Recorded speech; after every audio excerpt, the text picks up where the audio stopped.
कभी सोचा है एक महान सभ्यता आखिर बनती किस चीज से है? दौलत से, ताकत से? आज हम एक ऐसी प्राचीन कहानी में गोता लगाएंगे जो इसी गहरे सवाल का जवाब देती है। और यकीन मानिए, इसका जवाब शायद आपको हैरान कर देगा। हाँ, हम अक्सर समाजों को उनकी दौलत से, उनकी फौजों की ताकत से नापते हैं, है ना? पर ये कहानी हमें एक चुनौती देती है कि जरा और गहराई से देखें और पूछें, किसी भी सभ्यता का असली माप क्या है?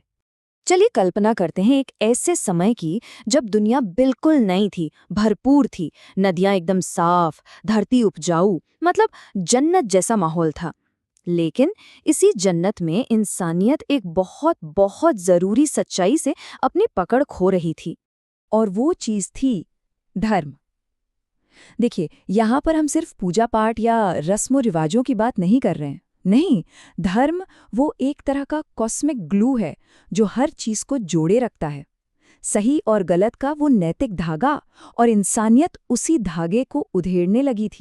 तो जब ऊपर से ये असंतुलन देखा गया, तो खुद सृष्टि के रचयिता ब्रह्मा ने दखल देने का फैसला किया। पर वो एक देवता के रूप में नहीं आए, बिल्कुल नहीं।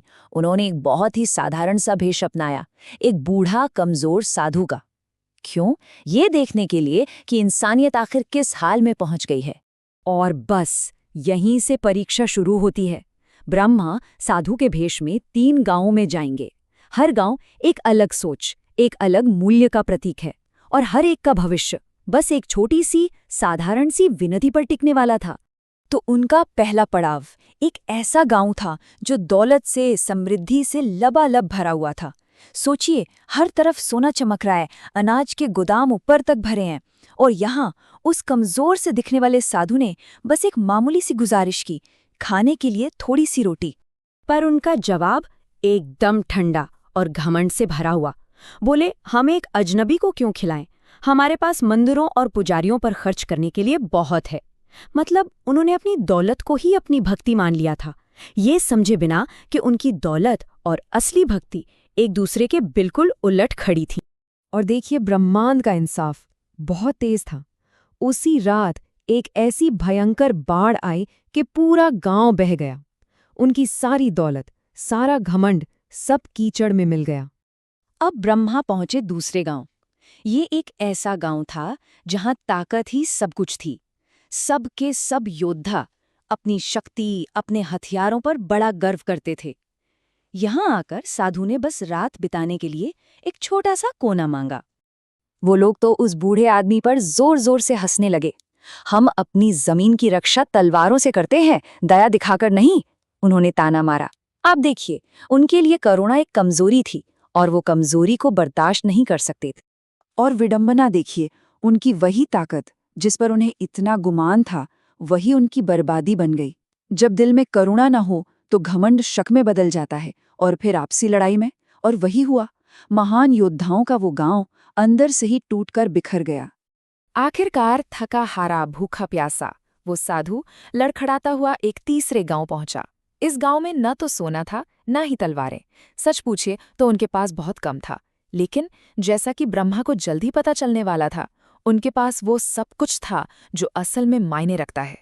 वहां बिना एक पल सोचे एक औरत ने अपने खाने में से आधा हिस्सा उन्हें दे दिया। एक बच्चे ने दौड़कर पानी पिलाया। एक किसान ने उन्हें अपने पेड़ की छांव में आराम करने को कहा। देखिए, ये कोई बहुत बड़े काम नहीं थे, पर ये सच्ची करुणा से निकले काम थे। और फिर ब्रह्मांड ने भी उसी तरह जवाब दिया। उस रात हल्की हल्की बारिश ने उनकी सूखी जमीन को सींच दिया। उनकी फसलें लहलहा उठीं, और उनके दिलों में और उनकी जमीन पर एक गहरी शांति बस गई। तो पैटर्न बिल्कुल साफ है ना? जहां इनकार था वहां विनाश हुआ, जहां अहंकार था वहां संघर्ष पैदा हुआ, लेकिन जहां जरा सी दया थी वहां शांति और समृद्धि आई। ये कर्म का एक बहुत ही शक्तिशाली प्रदर्शन है कि जैसा करोगे वैसा भरोगे, ये संबंध अटूट। और फिर उसी विनम्र गांव में उन दयालु लोगों के बीच बूढ़े साधु का रूप बदलने लगा। उनकी कमजोरी गायब हो गई, और उनकी जगह खुद ब्रह्मांड के निर्माता ब्रह्मा प्रकट हुए।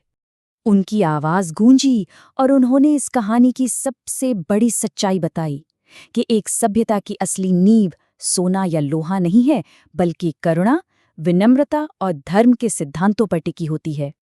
लेकिन उन्होंने एक गंभीर चेतावनी भी दी कि जब धर्म को भुला दिया जाता है तो कुदरत के पास अपना संतुलन बनाने का एक तरीका होता है। वो बाढ़, वो आपसी संघर्ष, वो सिर्फ हादसे नहीं थे, वो एक तरह का कॉस्मिक करेक्शन था। तो ये प्राचीन कहानी हमें सिखाती क्या है? देखिए, ब्रह्म पुराण से निकले ये सबक भले ही सदियों पुराने हों पर आज भी उतने ही प्रासंगिक हैं जितने तब थे। इसमें 3 मुख्य बातें हैं। पहली, धर्म ही वो बुनियाद है जिस पर सब कुछ टिका है। दूसरी, घमंड वो हमेशा खुद को ही खत्म करता है। और आखिर में सबसे जरूरी बात कि दया का छोटे से छोटा काम भी पूरे ब्रह्मांड में गूंजता है। तो आखिर में संदेश बिल्कुल साफ है। हो सकता है ताकत से एक समाज खड़ा हो जाए, लेकिन उसे जिंदा सिर्फ धर्म ही रख सकता है, यानी कि सही आचरण, करुणा और विनम्रता। और ये सब हमें एक आखिरी सोचने पर मजबूर करने वाले सवाल पर लाकर छोड़ देता है। अगर यही परीक्षा आज हो तो हमारी दुनिया का क्या होगा? जब कोई कमजोर, कोई अजनबी मदद मांगता है तो हम उसे अपनी दौलत और ताकत का रौब दिखाते हैं या दया का हाथ बढ़ाते हैं? इस सवाल का जवाब ही शायद हमारा भविष्य तय करेगा। सोचने वाली बात है ना?